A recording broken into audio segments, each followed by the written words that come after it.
Inaabangan ngayon ng maraming mga tagahanga at taga-suporta nina Joshua Garcia at Julia Barreto ang kanilang comeback movie matapos ang ilang taon makalipas ang kanilang controversial na hiwalayan.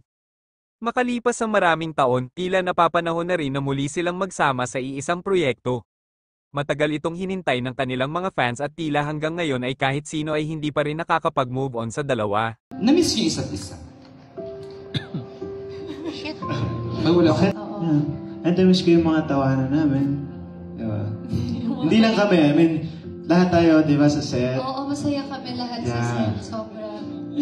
Sino ba ang hindi makakapag-move on sa love team na Josh Lia, solid magpakilig at magpaiyak kapag sila na ang gumawa ng project?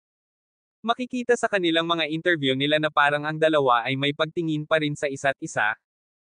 Kaya ang laging sigaw ng mga fans ng mga ito ay, "Come back, Josh Lia.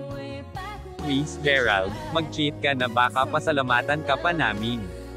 Nauna nang naglabas ng pahayag sina Julia Barreto at Joshua Garcia patungkol sa pagkakaroon nila ng pelikula kung saan naniniwala silang pareho na handa na silang gumawa at magsamang muli sa iisang proyekto.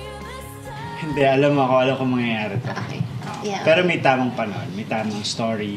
The right time. Kasi sabi ko, hindi ako babalik sa movie nang hindi kita kasama. Talaga? Bakit? Hindi ko kaya mag-isa. Really? But why with me? But why with me? Ikaw kasama ko sa pelikula eh. Kaya